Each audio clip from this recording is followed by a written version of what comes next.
and welcome to today's lecture on guided transmission media. On completion of this lecture, the students will be able to classify various transmission media, will be able to distinguish between guided and unguided media. We will be able to explain the characteristics of the popular guided transmission media, such as twisted pair, coaxial cable and optical fiber. And here is the outline of the lecture. I shall give a brief introduction. In that brief introduction, I shall try to explain the need for studying the guided transmission media. Then we shall discuss about the transmission media classes. We shall consider different classes of transmission media, and we shall study in details the characteristics and applications of twisted pair cable, coaxial cable and optical fiber cable. These are the three guided transmission media which will be studied in this lecture. First, let us look back. As you know, the transmission media or communication media actually between the transmitter and receiver, this provides the physical path. So here you have got the transmitter, and here you have got the receiver, and in between you have got the transmission media. And the entire thing, this part is the complete data, the communication system. So communication media is very important for communication between source and destination.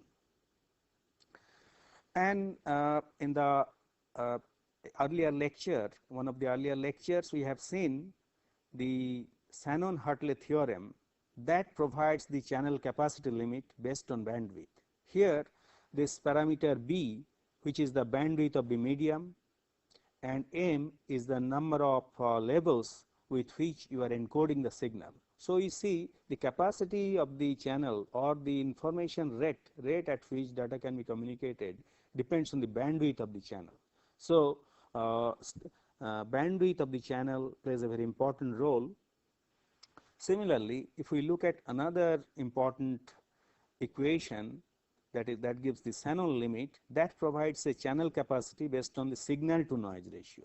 So here we see this gives the upper limit for information exchange is given by B log 2 log base 2 1 plus S by N. So signal ratio plays a very important role. So signal ratio of the medium has to be studied, and we have to understand what are the different media characteristics with respect to signal to noise ratio. So this gives us the need for studying transmission media, and particularly it is very important to study the characteristics of the popular transmission media, which we shall do in this lecture. First, let us look at the classification. The transmission media can be broadly classified into two types. In the first case, we call it guided transmission media, where waves are guided along a solid medium, and such as copper twisted pair, copper coaxial cable or optical fiber. So we have got three examples for the guided media. One is copper twisted pair, second one is copper coaxial cable, third one is optical fiber. So far as the unguided media is concerned, it provides a means for transmitting electromagnetic signals through air, but do not guide them.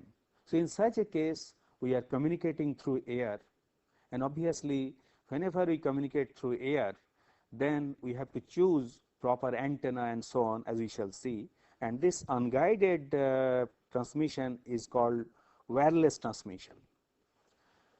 And as you can see here, the various classifications, as I have already explained, there are two basic categories.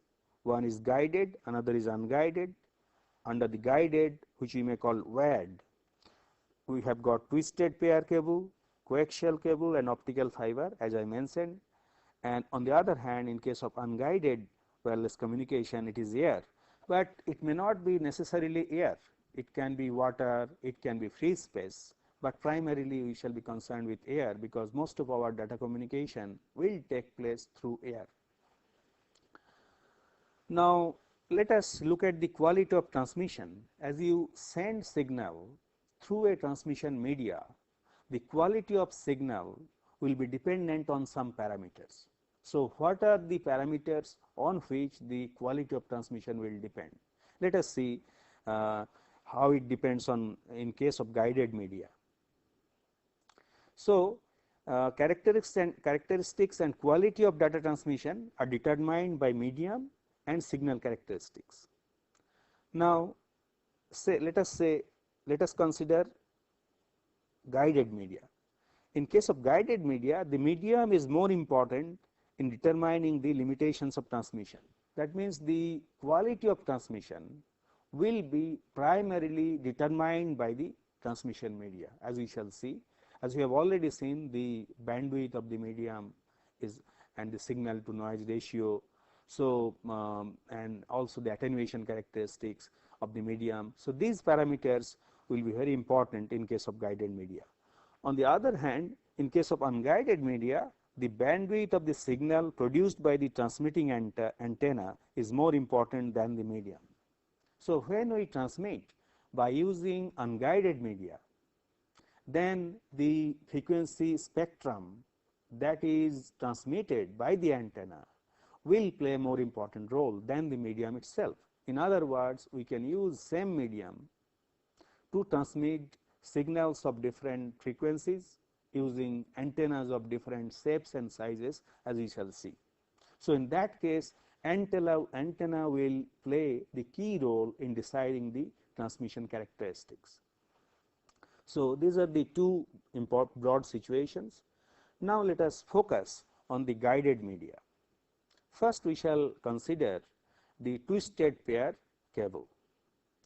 A twisted pair cable consists of two insulated copper wires arranged in a regular spiral pattern. As you see in this diagram, this is one conductor, this is another conductor. You have two conductors.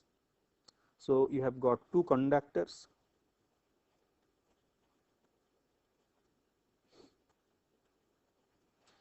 and you have got, so this is insulated, here is your insulator, is there, and then there is a plastic cover in which both the cables are put in the twisted form. As you can see, there is some kind of helical form in which the wires are twisted. Now, typically you are not using just one pair of wire. Typically, a number of pairs are bundled together into a cable by wrapping them in a top protective sheath. In this diagram, as you can see, we have got several twisted pairs here. This is one twisted pair, this is another twisted pair, this is another twisted pair. So, a large number of twisted pairs are wrapped in a with the help of a top protective sheath, and that is actually used for data communication. So, from one building to another building, from one place to another place, such a cable with a large number of twisted pair of cables in a single protective sheath is used. That will create some problem, as we shall see later. Now, even you may be asking, what is the need for twisting? Why we are twisting the wires? Why not just put two wires as it is? What is the need for twisting? Need for twisting arises because of a phenomenon called crosstalk. As we have seen in the previous slide, we are taking not just one twisted pair, but a large number of twisted pair together. So, signal passing in one pair of wire will induce signal in another pair of wire. So, in our from our experience of telephone system, we know that whenever we are talking in the background, if you listen carefully, you can hear some background background some conversation. That conversation we normally call crosstalk. That crosstalk is arising because the adjacent pairs are inducing some signal in the twisted pair of wire through which the conversation you or I am doing or both of us doing together. Now, how it reduces the crosstalk? Actually, as you can see here, you have got this is one wire and this is another wire. So, if it is done this way, so current is flowing in one direction in one wire and it is flowing in the reverse direction in another wire. And if they are twisted together, actually the field induced by this wire will be just opposite to the field induced by the other wire. That means they will cancel out each other. Similarly, if there is a adjacent pair here which is actually acting as some kind of transmitter, then it will induce on this part, it will also induce on this part, and since they will ultimately since they are in opposite directions, they will cancel out. So, what is happening in this case, the twisting is actually cancelling out the interferences between adjacent pairs of wires. So, in other words, it is minimizing crosstalk. Now, you may be asking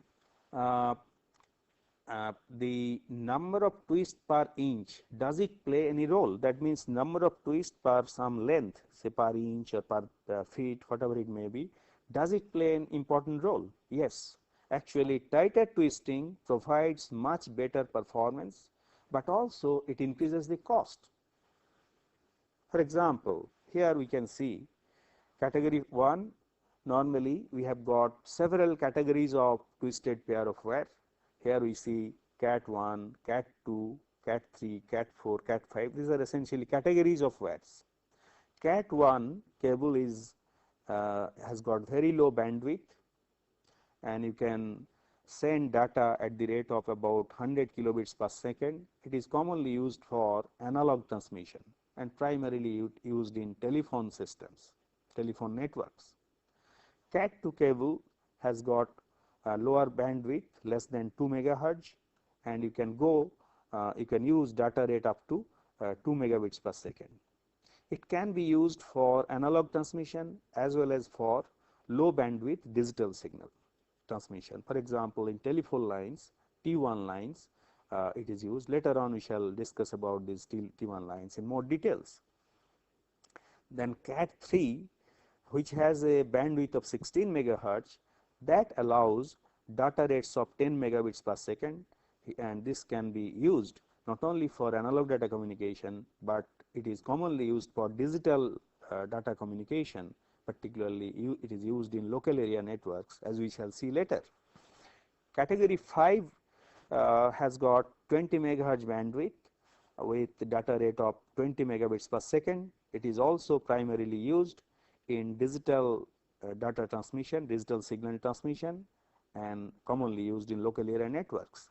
Then you have got category 5 having bandwidth of 100 megahertz with data rate of here actually there will be 100 megabits per second, 100 megabits per second, and it also uses digital data transmission, particularly in local area networks.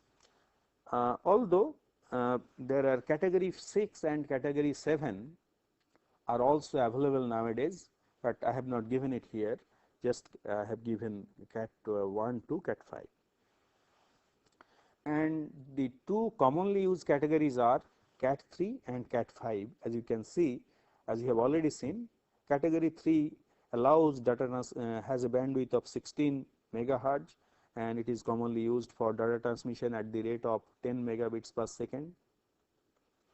And category 5 has got bandwidth of 100 megahertz, so you can use it for 100 megabits per second. And obviously, the key difference between the two is the number of twists in the cable per unit distance. As you can see, in case of category 3, the number of twists per feet is 3 to 4. So that means 3 to 4 twists per feet. On the other hand, for category 5, it is 3 to 4 twists per inch. So, you can say the number of twists in category 5 is about 12 times that of category 3, because it is per feet, here it is per inch. And so, we see that by increasing the number of twists, we are able to improve the performance. However, as you increase the number of twists, cost increases, as you have already mentioned.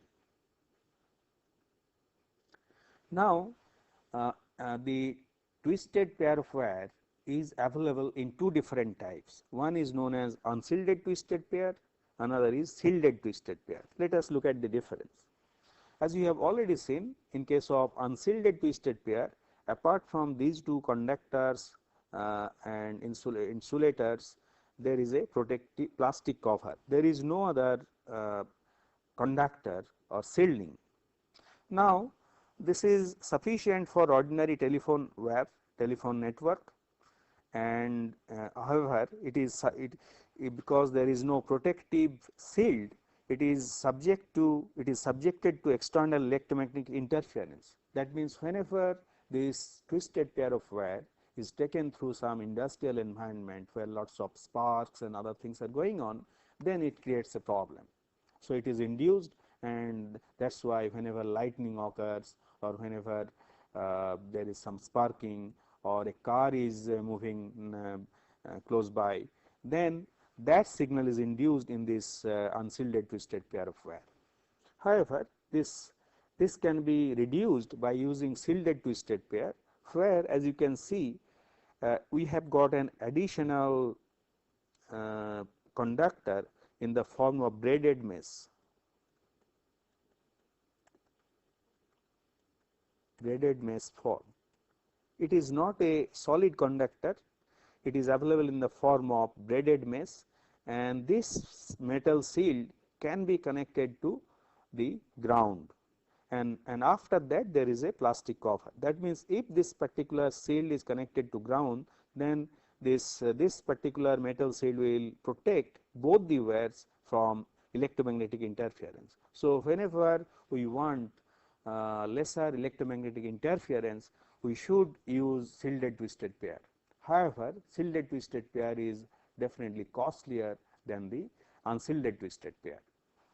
So, shielded twisted pairs are not that popular in our day-to-day common applications in telephone systems, telephone networks, as well as in local area networks. Usually, UTP or unshielded twisted pair of cables are used.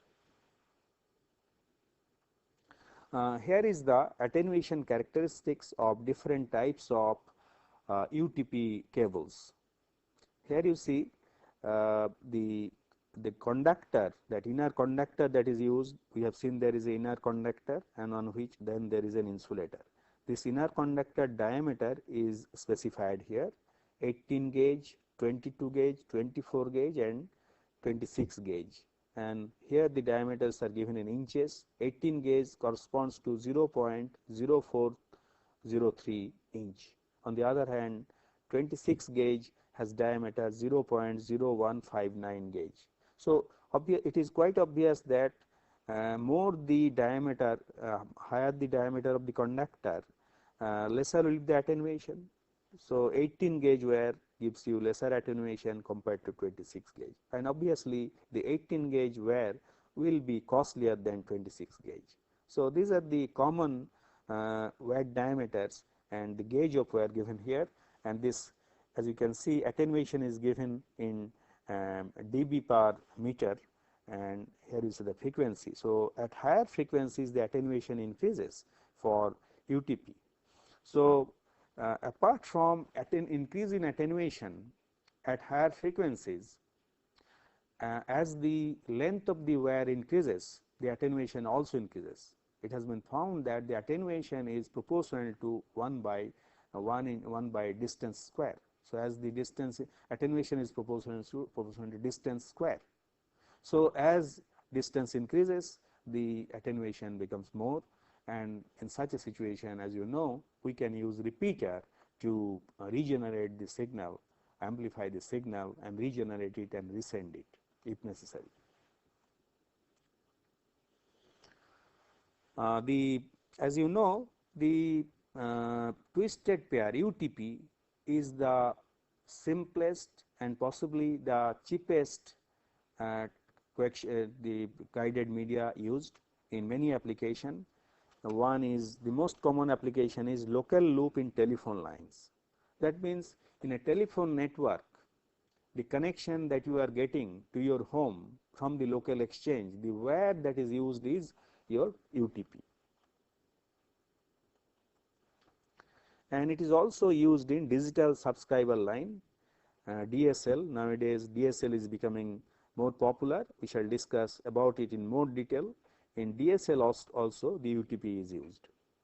Then as we shall see later on, we shall discuss the local area networks. There also the twisted pair of wire is used. UTP that category 5 or category 6 cables are used in different situations for point to point communication, particularly 10 base T and 100 base T Ethernet network. Later on we shall discuss about it in more details. And normally the connector used is RJ45 with 8 lines. This is the type of cable connector that is used in the context of UTP cables. Now we come to the second type of guided media, that is your coaxial cable. Coaxial cable consists of a hollow outer cylinder. As you can see, there is a hollow outer cylinder. You can see this is the hollow outer cylinder that surrounds a single inner conductor.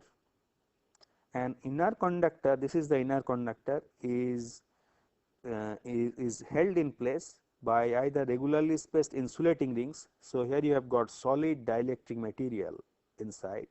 So this is the cross sectional view of the coaxial cable, and here as you can see, this is the inner conductor, then you have got the insulator, and there you have got the outer conductor, then there is a outer protective sheath. So that forms the total form of coaxial cable, and there is a outer jacket made of plastic that is used to cover that outer conductor. So you have got two conductors, and one is insulator and a protective sheath. And so here you can see a real coaxial cable. So here is the inner conductor which is solid, and here is the insulator, then the outer conductor, and here is the protective sheath. So these are the four components: outer protective sheath, outer conductor, inner insulator, and the inner conductor.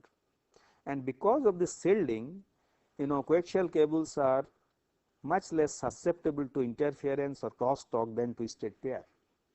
So what possibly can be done? The outer conductor can be grounded, and then as the outer conductor is grounded, the inner conductor is shielded from interferences and disturbances, and that helps to reduce the crosstalk. And the crosstalk in case of twisted coaxial cable is much less than twisted pair of wire. And normally the BNC connectors are used in connection with coaxial cables. So here is the coaxial cable, and here is the connector. Then this is the BNC T connector, and other side can be connected to another cable. This is how the connection is done. Here is the performance of the coaxial cable. Here as you can see, on this side you have got the attenuation, decibel dB in kilometer. Here it is in kilometer. Here is the frequency f in kilohertz. So here you see the frequency range is from 0.01 kilohertz to 100 kilohertz. And here you have got three different types of cables with inner, and these two are representing diameter of the inner conductor and diameter of the outer conductor. So obviously here the diameter is less, 0.07 millimeter, and outer conductor diameter is 2.9 millimeter. In this case it is 1.2 inner conductor diameter and 4.4 millimeter outer conductor diameter, and the other one is 2.6 millimeter diameter of the inner conductor, and here is the 9.5 millimeter is the diameter of the outer conductor, and obviously this will have lesser attenuation than the other two. And the frequency range in case of coaxial cable, as we shall see, the twisted pair of wire gives you lesser provides you higher bandwidth than the twisted pair of cable.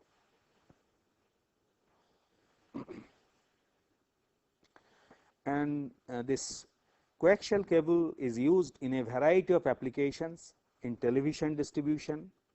For cable TV applications, the television signal that is coming to your house is from cable TV uses coaxial cable, and as you know, a number of channels are coming through the same cables. That means bandwidth is high. That's why it is possible to send several channels by using frequency division multiplexing, as we shall discuss later, with the help of coaxial cable. So you can transmit several frequency bands using the coaxial cable because of higher bandwidth. And it is also used for long distance telephone transmission, and because of higher bandwidth it is possible to send 10,000 voice channels per cable. In a single cable you can send 10,000 voice channels simultaneously, and that is possible because of higher bandwidth. It is also used in local area network. As we can see here, three categories of coaxial cables are given here: RG59, RG58 and RG11, with characteristic impedance of 75 ohm, 50 ohm and 50 ohm. This RG59 is commonly used in cable TV, which is very popular and is of low cost. Then RG58 with the characteristic impedance of 50 ohms. That means the cables are to be transmitted, are to be terminated by 50 ohms resistance, and that is used in thin Ethernet, which gives data rate of 10 megabits per second. RG11, which is thick Ethernet with characteristic impedance 50 ohms, that is also used in thick Ethernet. So RG11, RG58 and RG15, these are the three popular coaxial cables commonly used in three different applications. Later on, when we shall discuss the local area networks, particularly the Ethernet, we shall discuss about the thin Ethernet and thick Ethernet and use of two different types of coaxial cable in Ethernet technology. Coming to the third guided media, that is your optical fiber. An optical fiber is a thin flexible medium capable of conducting an optical ray. It is made of ultra pure fused silica, glass fiber or even plastic, and it has a cylindrical shape and consists of three concentric sections: the core, the cladding and the jacket. Let us see the structure of a optical fiber cable. Here, as you can see, it has got three different parts: the core part, and there is a cladding part, and there is a jacket. And the core consists of very thin strands of fibers made of glass or plastic. This particular part is made of glass or plastic. The cladding part is also made of glass or plastic, but these two materials, the inner that core material and the cladding material, they have different optical properties that we shall discuss in detail. And so although they are made of the same material, plastic or silica, but their properties, the optical properties will be different. They will have different refractive indices, as we shall see later on.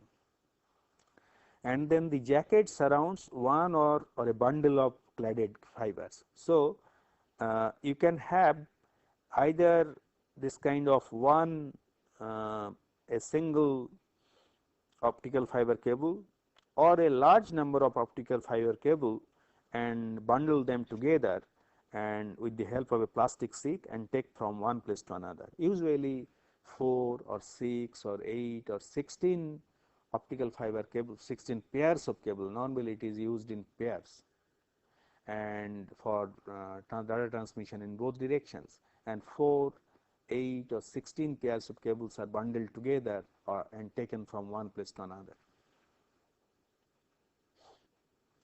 Question naturally arises, how optical fiber works? The optical fiber works, the operation of optical fiber is explained with the help of this diagram. As you can see here,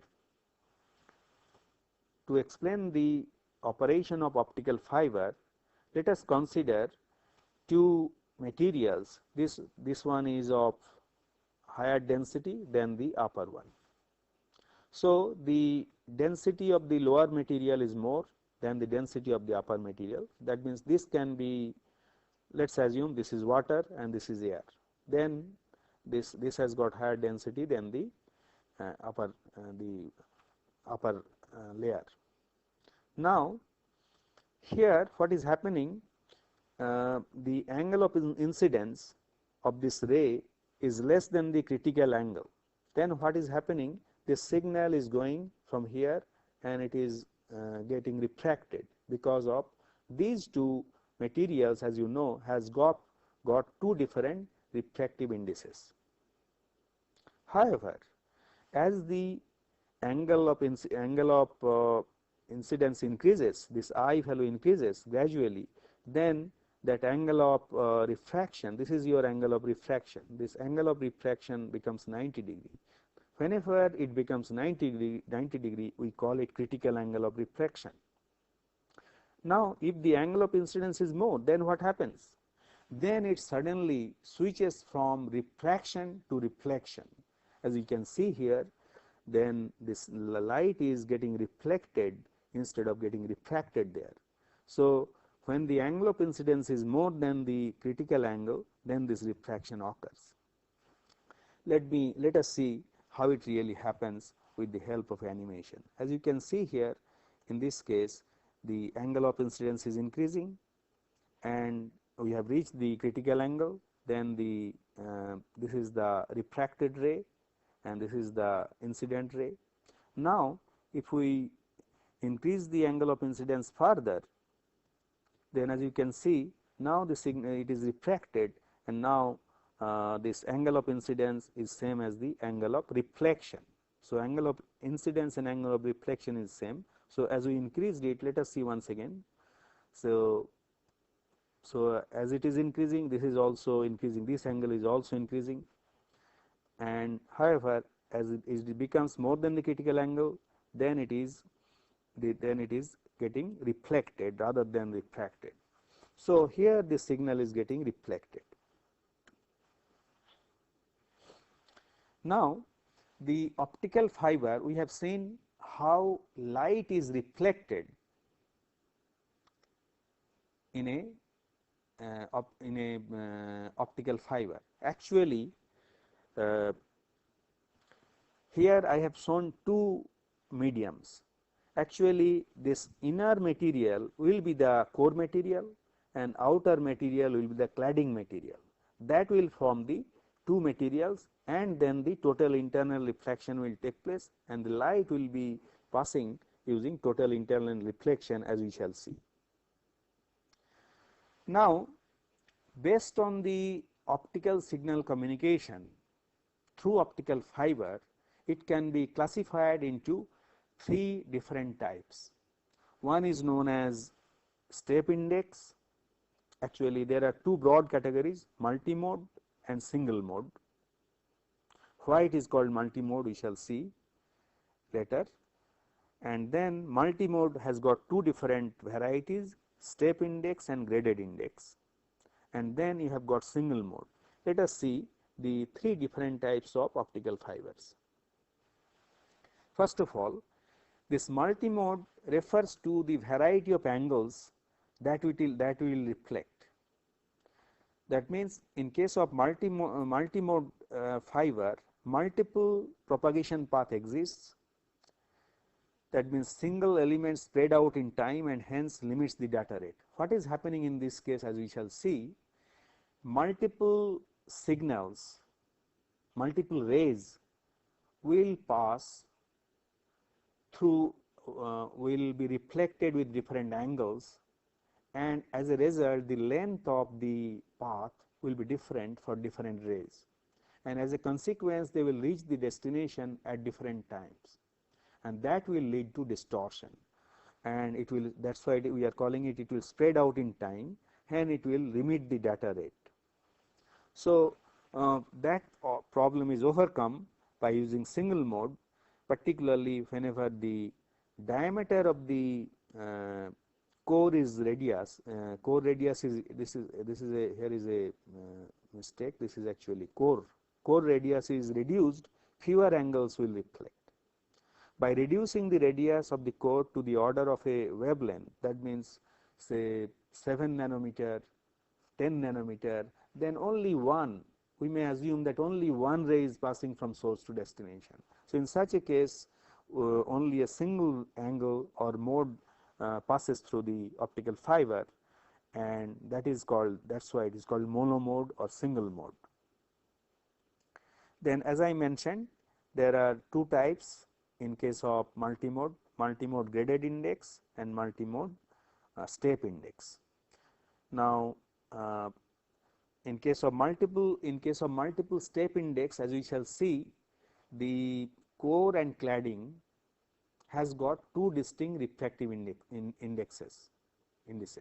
On the other hand, in case of multimode graded index, the refractive index of the material varies gradually from the center to the outer edge. Let us see with the help of a diagram.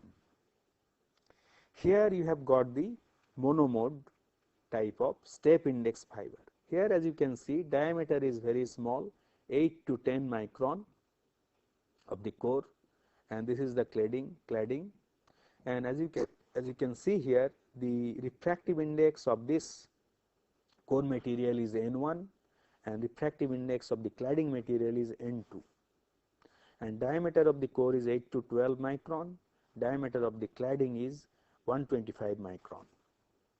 On the other hand, here you have got your multimode step index fiber. Here the diameter of the core material varies from 50 to 200 micron, and diameter of the cladding can vary from 125 to 400 micron. And the refractive index in this particular case for the core is N1 and the cladding is N2. Now, for the third variety, that is your multimode graded index fiber, as you can see, the core refractive index is gradually changing. In the center it is 0, then it is gradually changing. As you can see, this is the refractive index. It is gradually changing from N1 to N2, N1 to N2 here, and here it is N1, here it is N2. So, as you go from here to here, it is gradually changing from N1 to N2, and this will lead to different characteristics. Let us see with the help of a animation how it works. This is the case in case of step index fiber. As you can see, light is going through total internal reflection and it is going to the other end. Now, there can be another ray with a different angle of incidence, and as you can see, the number of reflections that it suffers is different, and as a result, if you measure the path length of these two rays, this ray and this ray, then they will be different, they cannot be same, and as a consequence this leads to spread out. And this is the case of multimode graded index fiber. In the previous case, as you have seen, there is a abrupt reflection, and as this leads to some kind of distortion. This can be minimized in multimode graded index fiber, and here as the refractive index gradually changes from center to the interface between the cladding and core, the light will be gradually bending, as you can see here. So, you can see there is no sharp bending, light is gradually bending and going it in this manner. However, this can, although the bending is occurring gradually, but you can have different angle of incidence, and as a result multiple rays are passing from source to destination, from one end to the other end.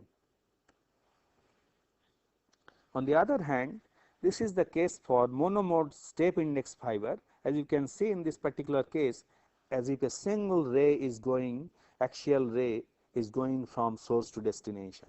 So, there the question of multiple ray does not exist in case of single mode fiber.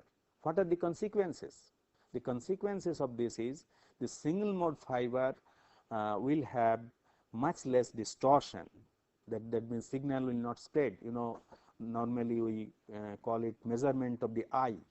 That eye will be quite open in case of single mode fiber compared to multi-mode fiber, and the spacing between the repeaters will be much longer in case of single mode compared to multi-mode. That means in case of multi-mode fiber, the repeater spacings will be more closer than single mode fiber.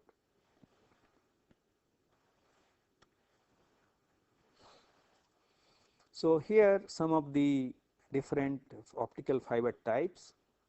Here it is designated by the core diameter by cladding diameter. So, here is the core diameter 50 micron, cladding diameter 125 micron. So, this is multi-mode graded index. Here is another example 62.5 by 125, that meaning that 62.5 stands for core diameter, 125 micron is the cladding diameter. It is also multi-mode graded index fiber. And then you have got 100 by 125. Here the core diameter is 100 micron, cladding diameter is 125 micron. This is also multi-mode graded index.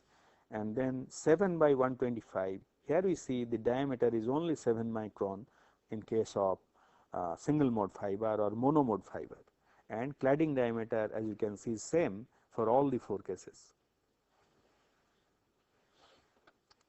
Now, an important parameter is the numerical aperture. Numerical aperture actually relates to the difference between the refractive indices of the core and cladding. So, N1 is the refractive index of the core, N2 is was the refractive index of the cladding. So, this numerical aperture is square root of N1 square minus N2 square, or you can write it as N1 square root 2 delta, where delta is the core cladding index difference. That means N2 is equal to N1 into 1 minus delta. So, that means the core will have higher refractive index than the cladding, and the delta has the typical value of 0.01, and as you know, we can use the material either plastic or silica. If we use silica, then N1 is equal to 1.48. Now, with this parameter in mind, if we consider N1 and N2, the refractive indices of 2 mediums, can you find here there is a problem, find out the critical angle for the above situation. That means situation is where you have got 2 core cladding materials with difference in refractive index of delta, that is 0.01. So, you can find out the critical angle, and this is given as a problem to you. Now, what are the sources of light in case of optical fiber? Usually there are 2 sources. One is light emitting diode. Light emitting diodes are very low cost, as you know. It is used in almost all equipment for display purposes. That can be used as the source of light. It is very cheap. It has got greater temperature range. It can withstand greater temperature range. It has longer life because it is semiconductor material.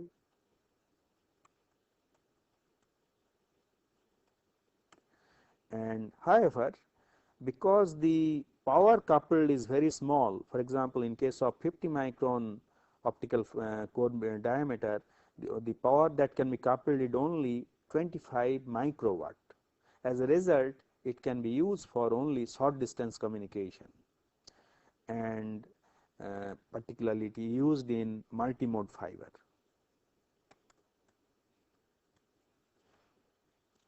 On the other hand, there is another alternative source of light, that is injection laser diode, which is costlier. However, it is much more efficient than the light emitting diodes, and it allows longer distance because it can couple much higher power, about 1 milliwatt in case of monomode fiber. That means in case of monomode fiber, commonly that injection laser diode is used. For multimode fiber, commonly light emitting diode is used. On the other hand, on the other end, at one end you will be using some light source, at the other end you have to receive the signal, detect the signal, light signal. The detection of light is done with the help of two different types of photodetectors or photodiodes. One is pin photodiode or pin photodetector, another is avalanche photodiode or APD. Obviously, the APD has better characteristics, better signal to noise ratio than the pin photodetector. However, the avalanche photodetector is costlier than the pin photodetector. Normally, pin photodetector can be used with multimode fiber where the source of light is LED and where low cost is the primary criteria. On the other hand, in case of single mode fiber, the laser source is used, injection laser diode is used as the source of light, and avalanche photodiode is used as the detector.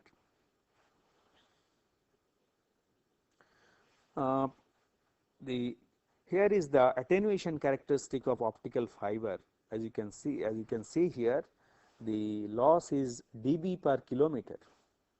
Here it goes down to 1 dB per kilometer. So attenuation is very low, and particularly it is used in three normal ranges. One is 850 nanometer band, 1300 nanometer and 1500 nanometer. So these three range is used here. As you can see, 1500 nanometer, here is your 1300 nanometer and 850 nanometer. These are the three frequency spectrum ranges where it is commonly used. What are the advantages of optical fiber? Optical fiber provides you higher bandwidth, leading to greater capacity. As you know, you can pass 2 gigabits per second over tens of kilometers. It is used in long haul fiber transmission, and it is becoming increasingly popular in telephone network. As nowadays, most of the telephone networks are using this optical fiber communication. So you can send about 900 miles with 20,000 to 60,000 voice channels because of very high bandwidth of optical fiber. And the material that is used is silica or plastic. It is very cheap, small in size, very lighter in weight because it is not a metal, so weight is very less, and as I mentioned, it has got very low attenuation. However, moreover, another important property is it has got resistance to corrosive material. You know, the metals gets corroded, oxidation occurs when it comes in contact with